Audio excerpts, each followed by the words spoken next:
Hello, I'm Dr. Joe Sweeney from Providence, Rhode Island, and this is the Blood Bank Guy Essentials podcast.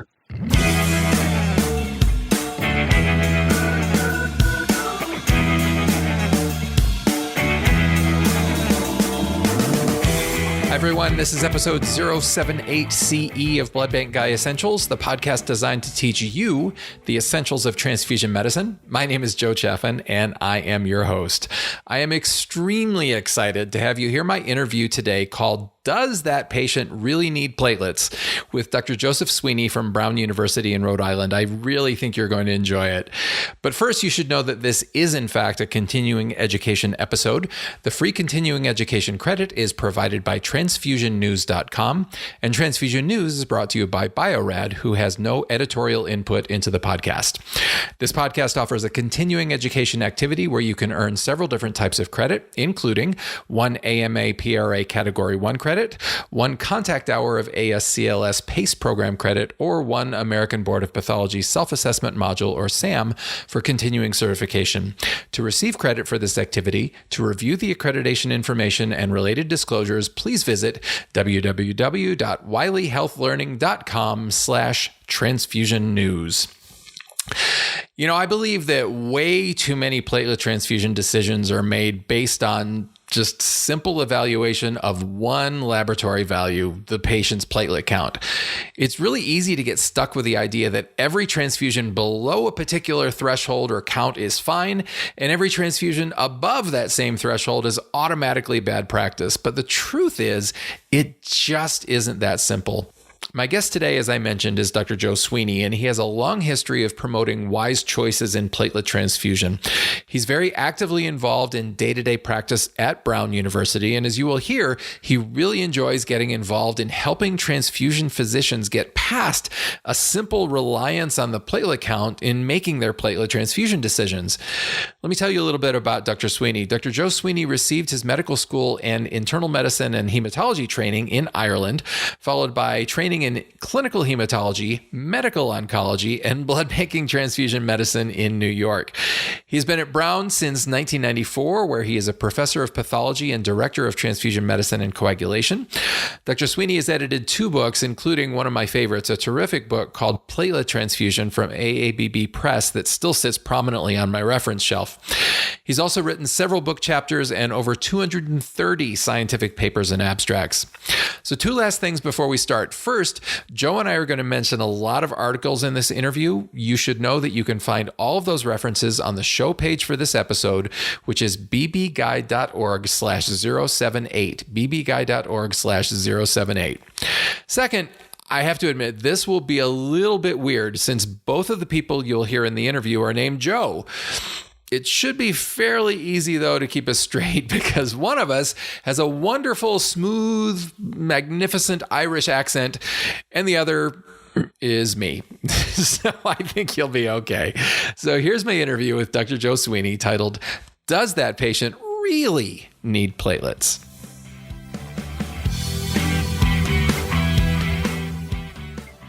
Hey, Joe, welcome to the Blood Bank Guy Essentials podcast. Great. Thank you very much, Joe, for inviting me. I'm honored to be considered one of the interviewees. You're very passionate about platelet transfusion and doing it well, obviously. So I wanted to talk to you today primarily about maybe the not so obvious scenarios where platelets should and maybe shouldn't be used. And in order to get to that, I wonder if we could just start off with a very high level look for the learners that are among us and for those that maybe aren't as familiar with this, just a quick look at how do platelets work? What's the essential function of platelets? What do they do?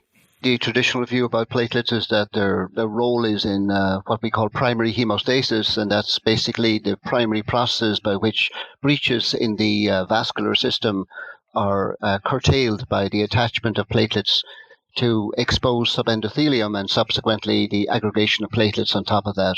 So I think that really probably the simplest thing to think about platelets without getting into the more exotic areas is that they're involved in bleeding, in primary hemostasis, and in forming a platelet plug. That probably is the simplest way to think about platelets. And we're going to talk quite a bit today, Joe, about different levels of platelet counts and different levels of thrombocytopenia, I guess. So again, just to lay the groundwork, what's a normal platelet count? Is there variation among different people, or what's considered relatively normal for platelet counts? Well, I think obviously there is variation. To be more concrete, sometimes you'll find the normal platelet count being expressed as an interval or a range, if you wish, with the lower threshold being approximately 150,000 platelets per cubic millimeter per microliter, or 150 by 10 to the power of 9 per liter. All of those are the same. And the upper limit of normal, sometimes that's a little variable. Let's sort of agree to a number of around 400 to 440,000 cells per microliter.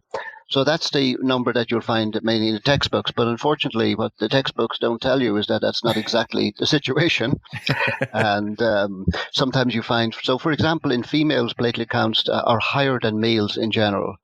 And in African Americans, platelet counts are lower than in European Americans. So, for example, the significance of that is that the lower limit of normal, let's say for an African American male, might be in the region of 115,000 platelets. And an important point there, not to label these healthy human subjects as having an abnormality when it's not actually present. I think we also just need to be very careful in understanding that platelets are measured in whole blood, obviously. But they actually don't exist in whole blood. Platelets exist in the non-red blood cell compartment. So if you actually make an adjustment for the hematocrit, patients with high hematocrits will tend to have higher platelet counts than patients with lower hematocrits, because the volume in which the platelets is distributed is actually dependent on the hematocrit. It's an important point when you consider patients with thrombocytopenia due to ITP, for example. So the last issue, of course, is the size of platelets, Joe, and I think people don't think a lot about that, but it actually is probably quite important.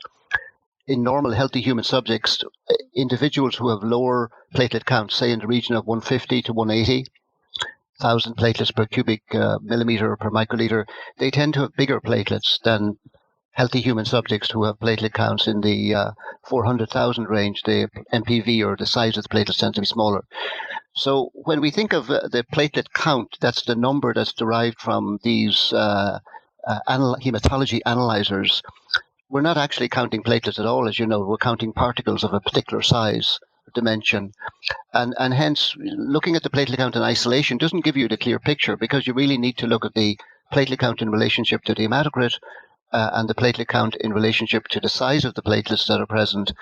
And we need to bear in the back of our mind the differences in gender and ethnic groups that can influence the normal platelet count. Again, just staying high level for just a second before we dive into this more, what are some reasons, Joe, that patients might get thrombocytopenic? Why do people drop their platelet counts, if you will? Well, there are different ways, obviously, of classifying thrombocytopenia. Their textbooks give it different ways, but I tend to think of it in much more simple terms. So I think within the bone marrow, the platelet count can be reduced because we're not making platelets. That's one way. Examples of that would be aplastic anemia. An example of that would be chemotherapy-associated thrombocytopenia. So those platelets are not being produced in the bone marrow, and those platelets, in addition to being decreased in numbers, are generally small in size. That's certainly true for chemotherapy. The second reason why patients might have a low platelet count is, of course, because of what we call ineffective thrombopoiesis. So that's a kind of a fancy term. But what we really mean is that within the bone marrow, the megakaryocytes are trying to make platelets, but are unable to effectively produce them. And an example of that would be megaloblastic anemia and some cases of myelodysplastic syndromes. So these patients may have low platelet counts, even though, for example, if you examine their bone marrow, you'll find plenty of megakaryocytes. That's the second reason. And then the third reason is that maybe the bone marrow is making platelets adequately, but their survival is curtailed. In other words, they have a shortened platelet survival. So in the extreme situation, with a defective platelet survival, the prototypic disorder is immune thrombocytopenia, where we envisage antibodies being produced against platelets. So a shortened platelet survival would be common in that situation. Now, those situations are typically associated with large platelets, and very commonly there is an associated mean high MPV. There are other conditions where platelets are, if you like, consumed. Thrombotic thrombocytopenic purpura DIC, for example, is another example of that type of situation. And again, the bone marrow is quite capable of making platelets. It's just that the platelets have a shortened survival. So normally platelets, have a mean survival in humans of around 10 days. But there's a huge scatter there, with some platelets perhaps surviving as little as 1 day and some maybe surviving as many as 20 days or so. And so when the platelet lifespan becomes reduced, in other words, there's a diminished survival of the platelets, then the bone marrow will attempt to compensate initially, but the degree of compensation may not be adequate to maintain a normal platelet count, and the platelet count therefore will decrease. It's very similar to how you might view anemias, actually. Anemias and thrombocytopenias could be viewed in the same way, of diminished production or ineffective production or shortened survival, the hemolytic anemia. So conceptually, it's kind of a good way of thinking of why a patient has a low platelet count. But Joe, I'd like to hasten to add that whilst what I've described seem very simple in theory, in practice sometimes it's more difficult to figure out exactly why an individual patient has a low platelet count. And in fact, there could be a mixture of different mechanisms in any given patient at any given time. That's a great overview of that. Everyone listening, I have described in previous episodes how we supply platelets in the United States, primarily from apheresis-derived processes, as opposed to in other countries where perhaps they're more whole blood-derived. So I'm not going to take the time, Joe, to go into that with you today. But I do want to get to kind of the core of what we're here to talk about today. And that's the way that you have broken this down in the past, and I really, really like it, is essentially three main clinical situations where platelets are transfused. I wonder if you would summarize those three situations, and then we'll go into them individually. So what are those three, Joe? So those three situations are, there are two clinical situations where platelets are transfused prophylactically. So the first is where platelets are transfused prophylactically to prevent or mitigate bleeding, spontaneous bleeding. And then the second prophylactic indication is where platelets are transfused to patients prior to an invasive diagnostic or therapeutic intervention. So again, the prophylactic indications could be either to prevent spontaneous bleeding, or in the second case, to prevent provoked bleeding. And then the third indication is therapeutic. That is, patients who are thrombocytopenia, and we can talk about how we categorize that, who are actually exhibiting clinical bleeding, or patients with a normal platelet count who have platelet dysfunction from drugs, for example, such as the thienopyridines, Plavix, for example, aspirin, who have normal platelet counts and may be bleeding in that context. And they're two very different situations. What I think it's probably worth commenting on at this point, Joe, is that the vast majority of platelets transfused in the United States and in resource-rich countries is for the very first indication, that is the prophylaxis against spontaneous bleeding.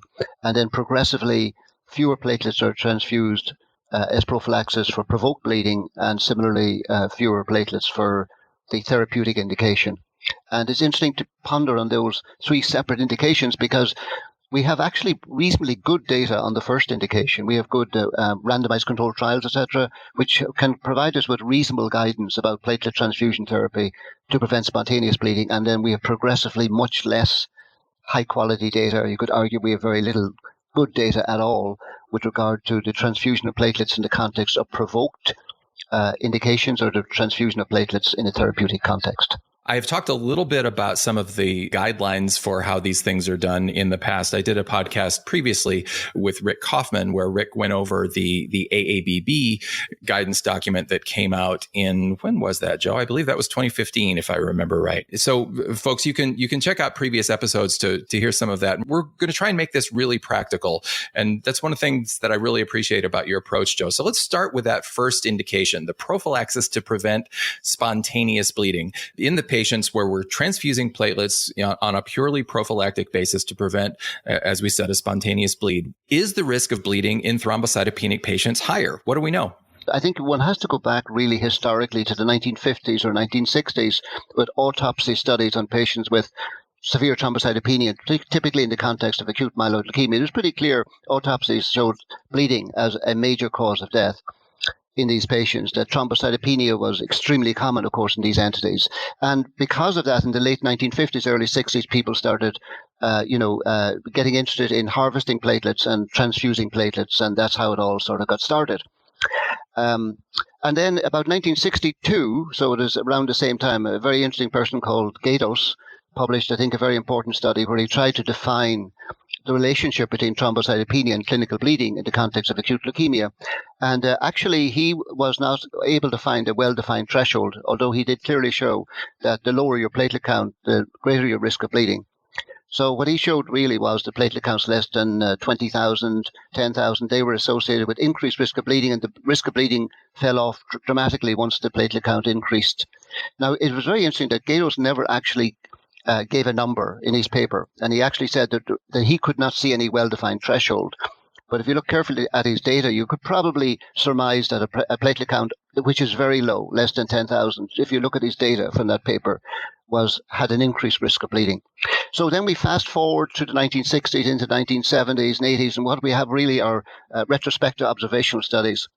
And most of these largely showed that the risk of bleeding increased when the platelet count fell low, indeed very low, typically less than 10,000, and indeed with most of the bleeding events were less than 5,000. So this gave rise to the randomized controlled trials that were done in the 1990s and the early part of the current century, where patients were randomized to receive platelets with platelet counts of less than 10,000 or platelet counts of less than 20,000. That was a randomization. And to summarize, virtually all those studies showed that a platelet threshold of less than 10,000 was as good as a platelet threshold of less than 20,000 and was associated with fewer platelet transfusions. So that brings us pretty close to our current way of thinking, which is that if the platelet count is basically a single digit, and I don't mean 10,000, I mean actually less than 10,000, which is a single digit, because this point was emphasized in the recent ASCO guidelines, of course, that the risk of bleeding seems to be at a point that the judicious use of platelet transfusions would be helpful. So you actually sort of really asked me two separate questions. I think it's important to address them. One is at what point is risk substantially increased? And what is the role of platelet transfusion? So if we define the risk of bleeding as prophylaxis for spontaneous bleeding, if we define that in hematological patients, certainly with acute myeloid leukemia undergoing induction therapy or autologous transplants or allogeneic plants, if the risk is less than 10,000, then that would be the threshold at which we would administer a platelet transfusion prophylactically. So that becomes really enshrined as what might be regarded as current practice, certainly until maybe 3 to 4 to 5 years ago. There's been a slight variation, a slight wrinkle thrown into this recently from the work of Heinz Vandt in Germany and more recently a paper by Simon Stanford from Oxford in the New England Journal that showed that actually not all thrombocytopenic patients are created equally. So that if you look at patients with undergoing autologous transplant, after conditioning therapy, when they become thrombocytopenic, typically a few days after conditioning therapy until maybe day 12 or 14 or so when the platelets begin to return, the current thinking is that those patients should only be given what's called therapeutic-only transfusions, and our practice is not to transfuse those patients anymore if their platelet count is between 5 and 10,000, providing that they do not have evidence of an inflammatory process. The clinical measure of that is typically fever, of course. And so our current thinking is just not to transfuse those patients, but other kinds of patients we do transfuse when the platelet count drops below 10,000. So we're mostly talking now about acute myeloid leukemia, patients undergoing induction therapy, and patients with undergoing allogeneic bone marrow transplant who have had conditioning therapy and therefore are thrombocytopenic until they engraft.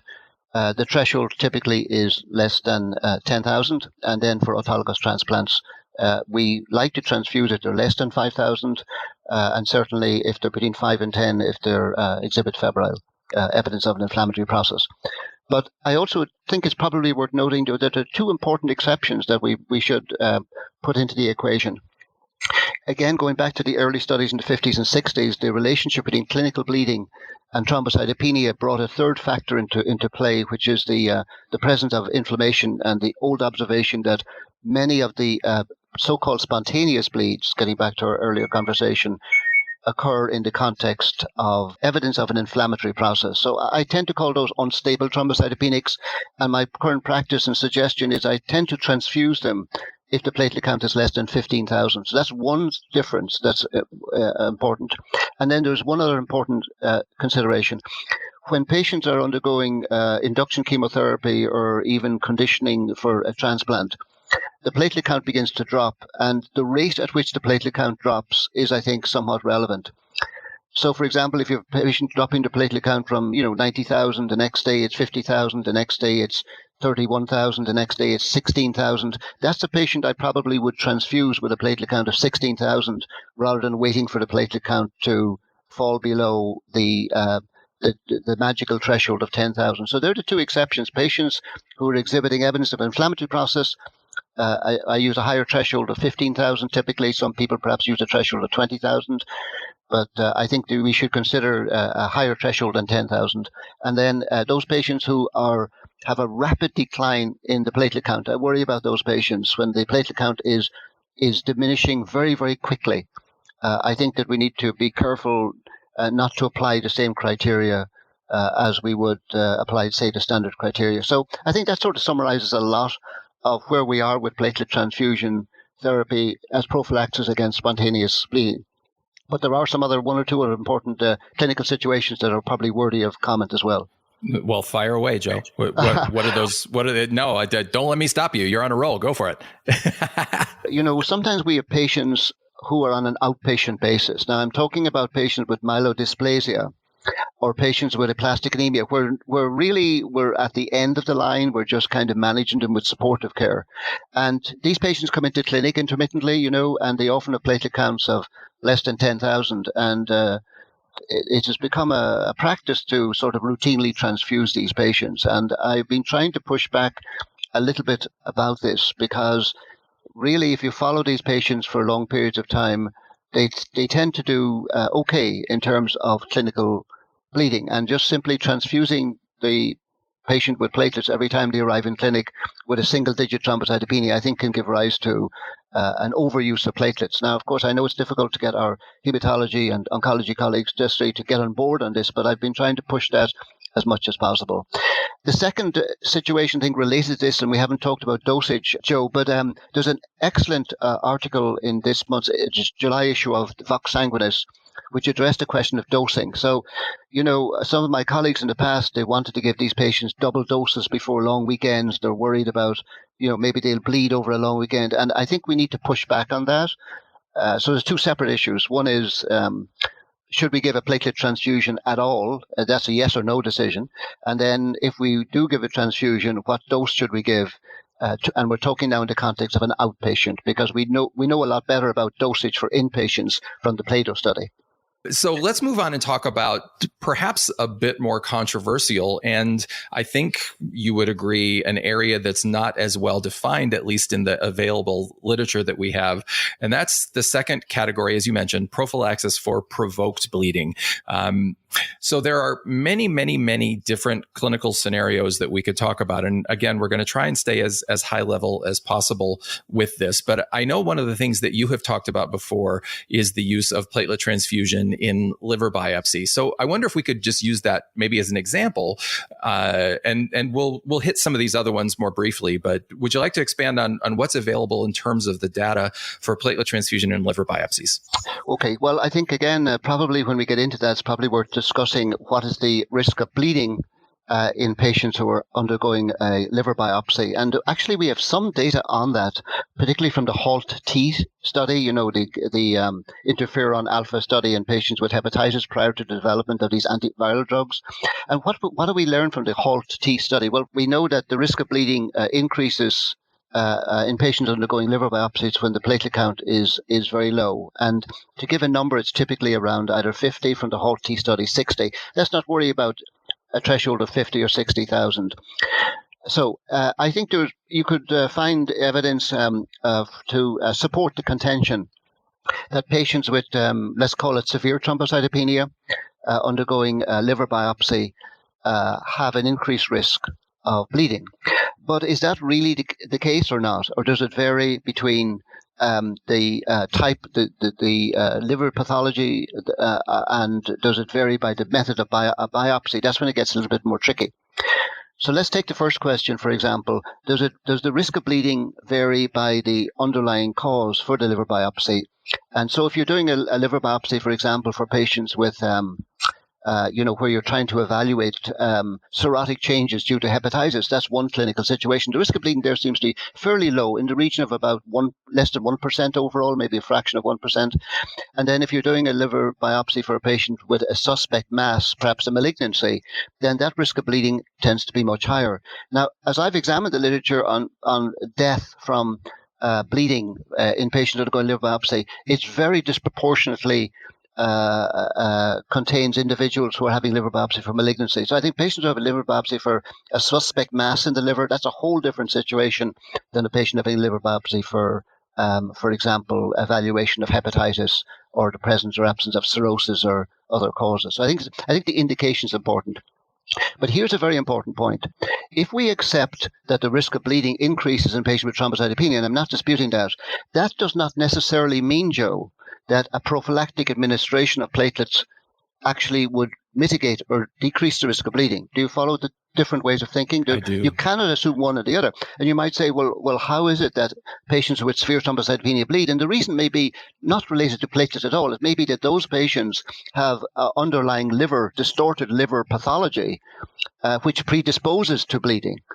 Rather than the thrombocytopenia per se. So thrombocytopenia may only be a surrogate marker for severe liver disease, and it's the severe liver disease that caused the bleeding. Now, if that argument is correct, then it follows that platelet transfusion would not be expected to mitigate, because there's never been a study that shows that platelet transfusions actually mitigate the risk of bleeding in thrombocytopenic patients, despite the assumption that many people seem to have that, in fact, that's a logical extrapolation. So I think liver biopsy is very interesting. I think that it's important to make those caveats. And then the third point is the question is whether you're doing a percutaneous liver biopsy or whether you're doing a transjugular liver biopsy. And the interventional radiologists, they don't like to do the transjugulars because it takes a lot more time and effort, and I don't know if they get reimbursed as well for their efforts. But it's pretty clear to me that transjugular is the way to go if you're trying to diagnose a pathology in the liver in severe thrombocytopenics. And there's an important paper by Wallace, an interventional radiologist, in that respect. It was in the Journal of Vascular Interventional Radiology in 2003, where he actually did a series of 51 transjugular liver biopsies in patients with severe thrombocytopenia and hematological malignancies. And he used a threshold of 30,000 to administer platelets. So all of them got platelet transfusions because all the platelet counts less than 30,000. What was very interesting was that he got no bleeding whatsoever when he did transjugular biopsy. So that was obviously a very desirable outcome. But more interestingly enough, only half the patients actually achieved a platelet count greater than 30,000, and half obviously did not. And there was no evidence that the half of the patients who did not achieve a platelet count of 30,000 did not show any more bleeding. So it raised a very interesting question. What is the threshold for bleeding in transjugular liver biopsy? And what is the value of platelet transfusion in that context? So as you pointed out in your introduction, we don't really, you're quite kind in saying that we don't have a lot of good data. In fact, I think we have very little, we have very little good data at all. We don't have any randomized controlled trials. All we're dealing with retrospective observational studies. So, what's happened in this area is that people, whenever we don't have enough information to make a reasonable, solid scientific judgment, we tend to default to what we might call historical precedent. We continue to do what we've always done. And historical precedent has been to set a threshold of 50,000 for invasive procedures. And unfortunately, that threshold of 50,000 has absolutely no empiric justification whatsoever. It's a very important area for us to challenge, I think, with our clinical colleagues, particularly the interventional radiologists. And for example, in our own institution, we're now using a threshold of 30,000 for lumbar puncture. You'll find in the literature many people advocate 40 or 50,000. The Germans are quite happy to do it at 20,000 or so. And I think that's a very interesting procedure next to liver biopsy, because there's always a concern with lumbar puncture with regard to perispinal hematomas. Before we move on from liver biopsy and use that to kind of illustrate some of the other provoked bleeding prevention things that we're going to talk about, one of the things that happens in hospitals that I work with, and I'm sure you've had this as well, Joe, is the call from, for example, interventional radiology. I want to beat up on my radiology friends, but the call that comes that says, okay, this patient needs to have a threshold count of 50,000 before I do this solid organ biopsy or whatever procedure we're talking about. The patient has a platelet count of 47,000, and we definitely want to transfuse to get it above 50. How do you respond to scenarios like that? So my initial response when I see it is I generally will talk directly with the operator. Now, it's not always, Joe, an interventional radiologist. So let me just mention a few other scenarios. It could be a pulmonary doctor doing a fiber optic bronchoscopy, or it could be a gastroenterologist doing an endoscopy. So there's a couple of different cast of characters in this field, but I always say the same sort of thing to them. And that is there's actually no difference between a platelet count of 48,000 and 50,000, and there's no data that the platelet transfusion will mitigate bleeding in this particular context. And I point out to them, you're subjecting the patients to a risk of the platelet transfusion, which is not to be dismissed when there's no evidence of efficacy. So if you put it to them that there's no evidence of efficacy and there is evidence of risk, then they sometimes will at least look at you in a sort of semi-thoughtful manner. So the comeback is nearly always the same, Joe. The comeback is the same. Yes, I understand everything you say, but the guidelines tell me that I should do this. And I tell them, well, guidelines are only guidelines.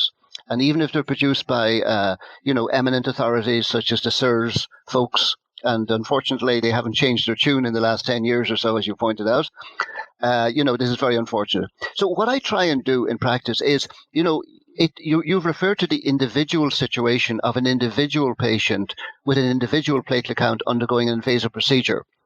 Now, some of those I win and some of them I lose. So my personal opinion, it's a waste of time giving platelet transfusions to the patient you mentioned. That's my personal opinion. Okay. But I prefer to approach it slightly differently. So I try and talk to the interventional radiologists as a group. And then I try and talk to the endoscopists or even the pulmonary docs and whoever else is doing procedures, and talk to them as a group and say, look, let's just get some sense into this. And so when I've done that, for example, for lumbar puncture now, they've agreed to 30,000. For fiber optic bronchoscopy, we use a threshold of 20,000. For central venous tunnel catheters, we now agree to a threshold of 20 to 25,000.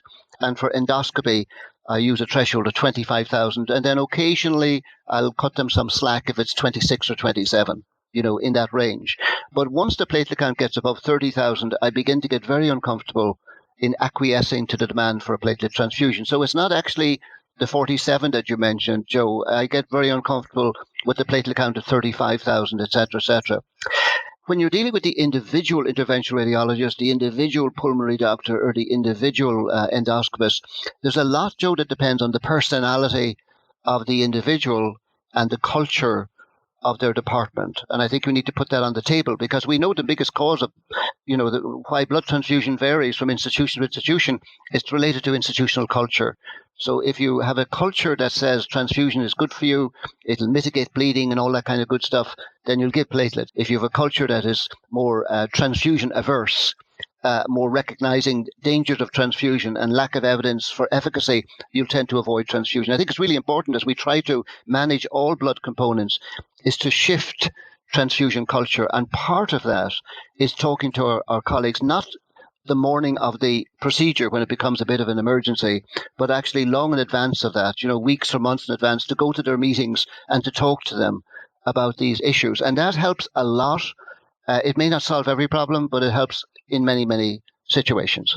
There are many situations, Joe, as I'm sure you'll agree, where you're not actually necessarily talking to the person that's going to be the operator for that procedure, but you're talking to the hospitalist or the general medicine folks taking care of the patient who've been told, before you send this patient to get this procedure, by gosh, you're going to have this count at such and such a value. That complicates matters even further, I guess, doesn't it? It does. And it's not just a hospitalist. It could be an intern, for example, who's afraid to make a decision. So what I actually do is, in that situation, Joe, is I ask the hospital who exactly is going to do the procedure. And if they don't know the name of the interventionalist or the pulmonary doc or the endoscopist, if they don't know their name, I'll call the department and find out who exactly is going to do the procedure. And then I talk directly with the operator. If I'm actually in the institution, I tend to go down to the interventional radiology suite or the endoscopy suite and talk directly one-on-one. And I find that can sometimes be very, very, very helpful. So I usually don't try and reason with the hospitalist or the intern, because honestly, there's no point in doing that, because they're being told what to do. They say that there are pros and cons of being in a particular institution for a long period of time. One of the negatives is you tend to perhaps slack off over the years. Perhaps you might get a little bit sleepy in your approaches. That's always a danger. But there is an advantage in that you come to know the medical staff, and if they trust you, if they believe there's value in your opinion, you can work with them a lot better than if they don't know your face. Joe, I can't tell you how many times I've had that exact conversation with residents that I've worked with over the years. And I could not agree more with what you just said. There is so much value in being seen as the helpful person, and actually being helpful, of course, rather than being seen as the gatekeeper of the blood bank with your flaming sword saying you can't have this blood or redraw that sample. What you just said is a huge lesson to young blood bankers everywhere. Great point. I love that. And but just to finish off the point, Joe, and to amplify what you said, all of us are involved, as you know, in blood management, and actually this is one particular area of appropriate blood management. So I think the point is that we are not opposed to blood transfusion. The objective is not to render blood transfusion to the lowest numbers possible. The central issue is to engage in appropriate good transfusion practice, and sometimes we're advocating the use of blood components in different situations as well. Preach it, my friend. That's awesome. Completely agree. We talked extensively, obviously, about liver biopsy, and you've mentioned some of the others. I wonder if we could just take a real quick tour through what your practice is and whatever limited data there might be on some of the other things that come up in routine practice. And some of these I know you mentioned a few minutes ago, but again, let's hit them real quickly. What about bone marrow biopsy? Is there any data on that or any thoughts? Yes. So, it depends on the individual involved. Certainly, if the platelet count is less than 10,000, we tend to give platelets, or happy enough to give platelets, but we might be giving platelets regardless anyway. I sometimes see a threshold of 20,000 for a bone marrow aspirate and biopsy. Again, there's no data to support that. To the best of my ability, I try and talk hematologists, oncologists out of platelet transfusions if the platelet count is greater than 10,000. So that's really my position with regard to that. Because first of all, it's unlikely you're going to get life-threatening bleed from a bone marrow aspirate or biopsy. And we have a very interesting hemostatic agent in our hand called the finger. And if properly applied for a reasonable period of time, I think that can actually do the trick. I know you've mentioned this one already, but insertion and or removal of tunneled or non-tunneled central venous catheters. Yeah, we have actually some data on that from the radiology literature, as you know, with large bore tunnel catheters. And the threshold we use there is 25,000. Some people say 20,000 from the recent ASCO guidelines. I don't push it too far, but if the platelet count is greater than 25,000, we do not give platelet transfusions prophylactically. Another one that comes up, I don't think it comes up as often as it used to in my practice anyway. I'd love your perspective, but paracentesis and or thoracentesis. Yeah, they're messy ones. I really don't like giving platelet transfusions if the platelet count is greater than 20,000. So that's really where we are. If it's less than 20,000, I'll cut them some slack and perhaps give a platelet transfusion prophylactically. But if it's greater than 20K, I actively discourage it to the extent that's possible. Another one that's often controversial, and again, I know you've mentioned this already briefly, but lumbar puncture. Yeah, well, if you look at the recent ASCO guidelines, they actually don't give a threshold. They actually say between 40 and 50,000. The historical threshold was 50,000, Joe. Mm-hmm. I think our current threshold is 30,000, and that's where we are right now. I don't know if I'd like to go lower or not, but I'm moderately happy with the 30,000 threshold. The Germans, as you know, use a 20,000 threshold. So the UK, I think it's 40 to 50. But you have my opinion versus what you might find in the literature, but certainly not greater. Certainly, Joe, not greater than 50,000. So, I think I like our threshold of 30,000, but that's where we are right now. And interestingly, the AABB guideline from the 2015 paper suggested 50,000, but it was a weak recommendation with low quality evidence. The British guideline is actually, I believe, 40 It is. It's 40. And you'll like this, Joe, if you haven't seen it, that the Society for Interventional Radiology, one that I just mentioned, actually says 20, shockingly enough. They must have woken up a little bit. I'm delighted to hear that, Joe. Definitely. Thank you. No problem. Yes, no problem. What about, and this is one that I've seen people get really emotional about, placement of epidural catheters. Very difficult situation. Epidural anesthesia, that sort of thing. So, the traditional number there is, as you know, 70 to 80,000. The British have a 70,000 threshold, and in the US, it's more common to use an 80,000 threshold. Actually, there's two parts to that, Joe. There's the insertion of the catheter and the removal of the catheter. So, for example, sometimes these catheters are left in post-operative for a few days for pain control, So it's really difficult. I mean, the problem with it is you have these formal recommendations. You've got this huge concern on the part of the anesthesiologist about a epidural perispinal hematoma and the consequences of that. So I think that if the platelet count certainly is less than 40, 50,000, I don't tend to push it. And I realize that it's not the most common cause of provoked platelet transfusion, so I don't worry. I don't push it too hard. It's the same as a neurosurgical intervention as well, where people arbitrarily use a threshold of 100,000, for which there isn't evidence for that as well. Let's talk about other surgeries. The patient who's going to have a surgery tomorrow, say a colectomy or some sort of surgery that is considered a quote unquote major surgery. What kind of thresholds are we looking for there? We don't obviously have any good data to indicate what would or would not mitigate bleeding. And, surgical therapeutic interventions such as surgery are much more complicated because, the mechanisms of bleeding could be variable. I mean, the surgeon could have a very vascular organ that could bleed regardless of the platelet count, or there could be inadvertent transection of blood vessels here or there in the abdomen. So I think really the surgical situation is very complicated. We really have no idea what the number is. So I default, unfortunately, to the historical precedent. In other words, I try to discourage platelet transfusions if the platelet count is greater than 50,000. If the platelet count is greater than 50,000, what I tell the surgeon and the anesthesiologist is, look, go ahead and do your procedure. And if you encounter intraoperative oozing that concerns you, we'll administer platelets. And many of them do fine in that context. I've had surgeons who have agreed to do major surgery, such as bariatric surgery on with platelet counts of 35 and 40,000, and they report back to me that they do not observe any excessive microvascular oozing. So I think that's an area that's open for at least some retrospective observational studies. It'll be difficult to do a randomized controlled trial, I would think. But I would say I use a threshold of around 50,000 without any good data to support it one way or the other. I feel like before we leave the prophylactic platelet transfusions to prevent provoked bleeding, and actually before we leave prophylactic platelet transfusions in general, I wonder if you could just take a few minutes to talk about, and we'll get to therapeutic platelet transfusions in patients who have acquired function defects, such as due to drugs or renal failure or whatever. But let's talk quickly about prophylactic transfusions to those patients. Someone who their platelets aren't working well, again, either for a pharmaceutical reason or for an acquired defect like renal failure or even a congenital issue.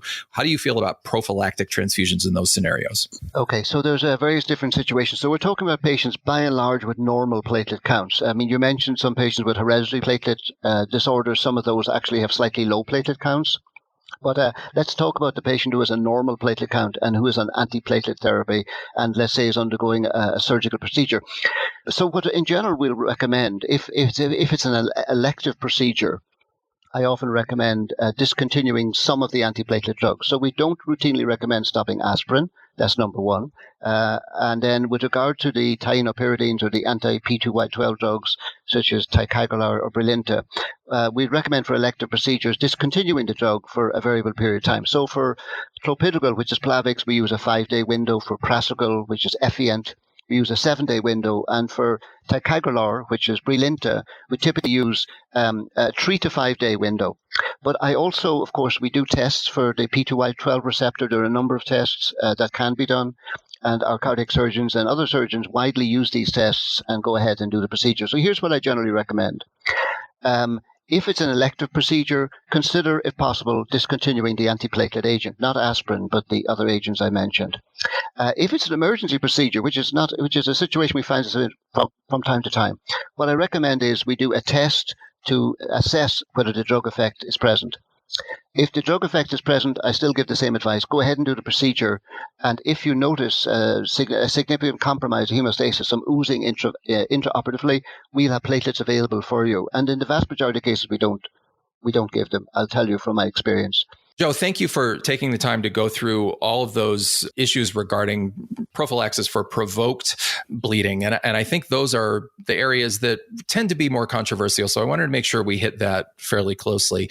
But I want to close in the time that we have left with just a quick discussion on therapeutic platelet transfusion. The scenarios where someone is bleeding and is thrombocytopenic, how do you make decisions and how do you evaluate those patients in those settings? So a couple of things I think relevant to this particular clinical indication. I think first and foremost, we really don't have any good data.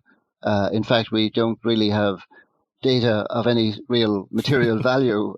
What we have is observational studies, and we have preconceived ideas. And unfortunately, that's not the best way to establish good clinical practice. But okay, so it's important to say that. But so what do I do? Because that's a question you asked me, and it is a situation we see from time to time.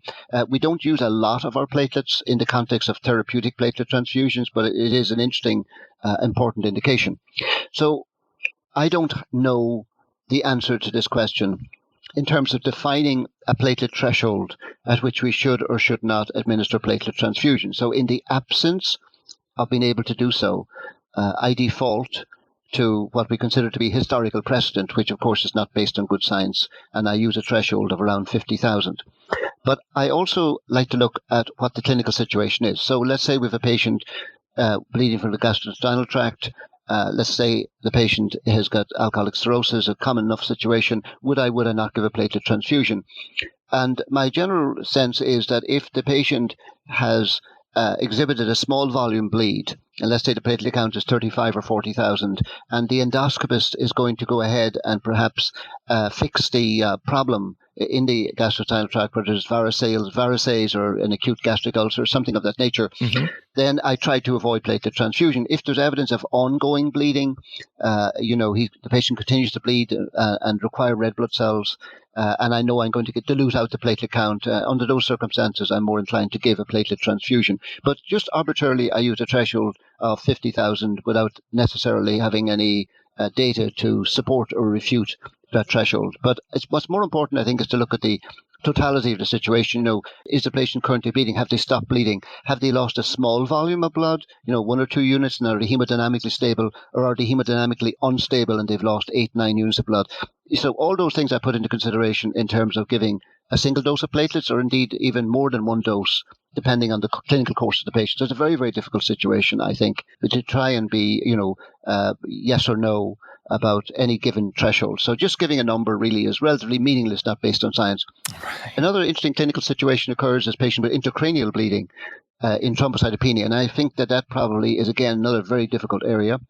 There is one good retrospective observational study from MD Anderson published maybe 10 years ago or more, which looked at a moderately large series of patients with thrombocytopenia, intracranial bleeding, thrombocytopenia from hematological reasons, and they used an arbitrary target of around 50,000. So if the platelet count was less than 50, they would give platelets and try to attain a target of greater than 50. And what they observed was that there was no evidence that those patients who got large volumes of platelets, multiple dosing, in order to achieve an arbitrary threshold of 50,000, did any better than those who did not.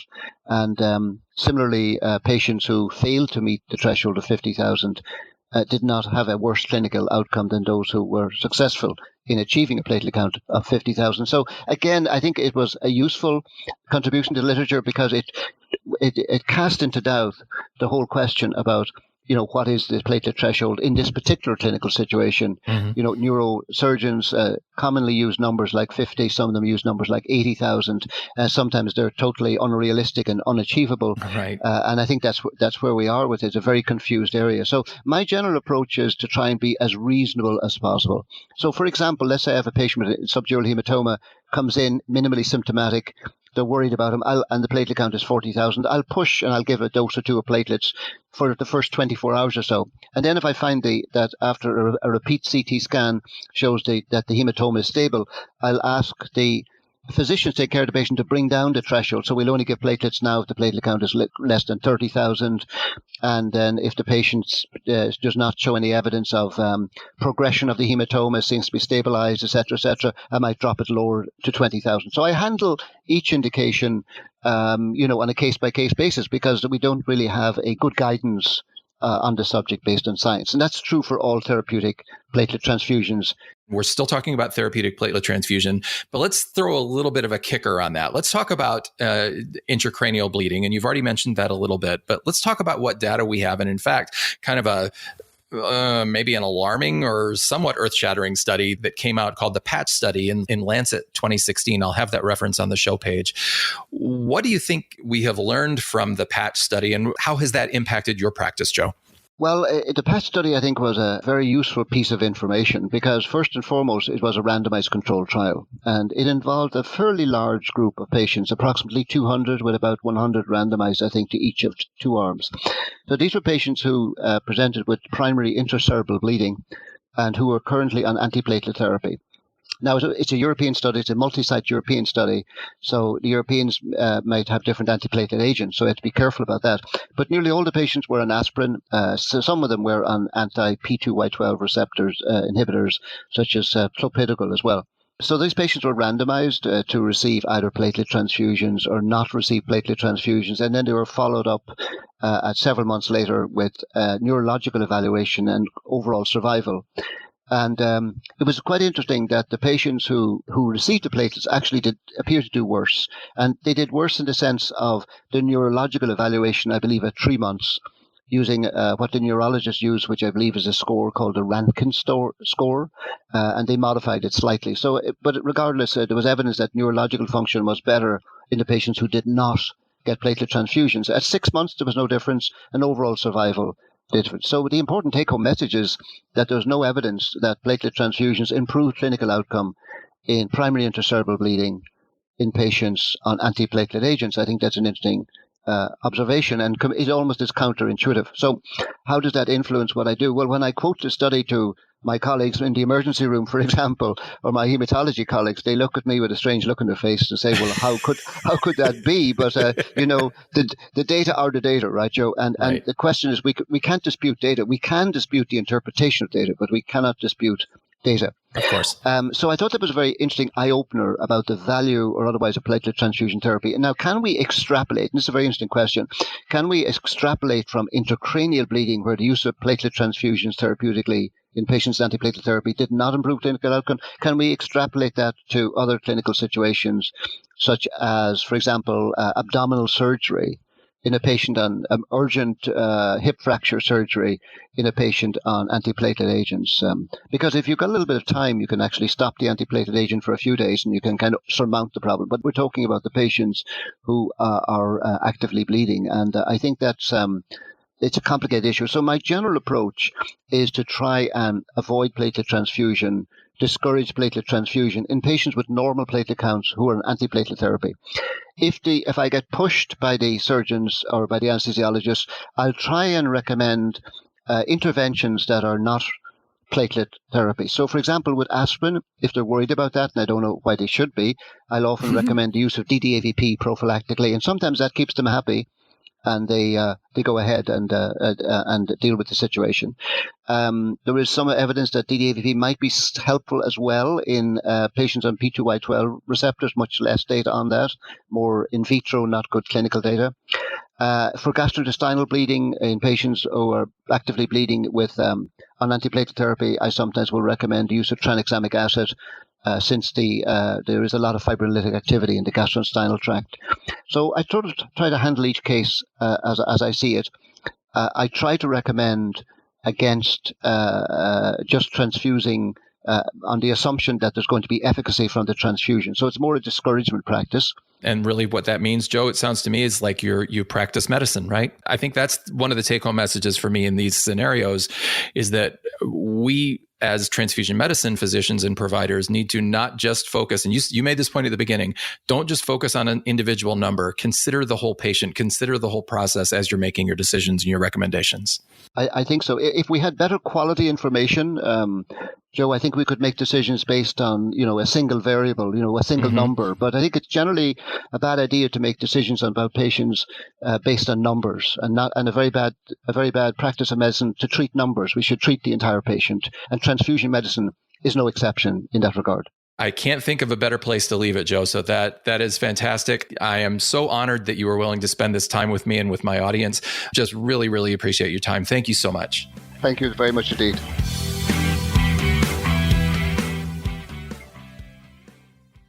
Hi, it's Joe with just a couple of quick closing thoughts. I want to thank, of course, Dr. Sweeney again for joining me today. I hope that you walk away from this interview understanding that platelet transfusions need to be very carefully evaluated, and they are not always simple.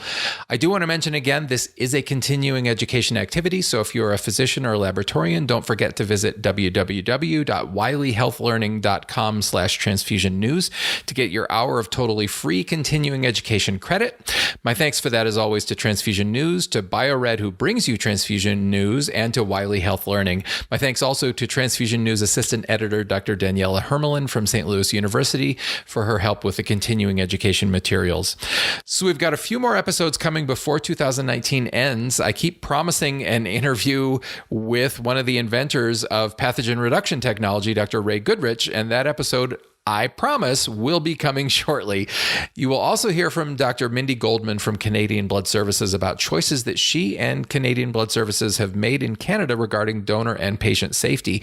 That episode will actually be available in early December, and it will be the last continuing education opportunity for 2019. But until that day comes, my friends, as always, I hope that you smile and have fun, and above all, never, ever stop learning. Thank you so much for listening. I'll catch you next time on the Blood Bank Guy Essentials podcast.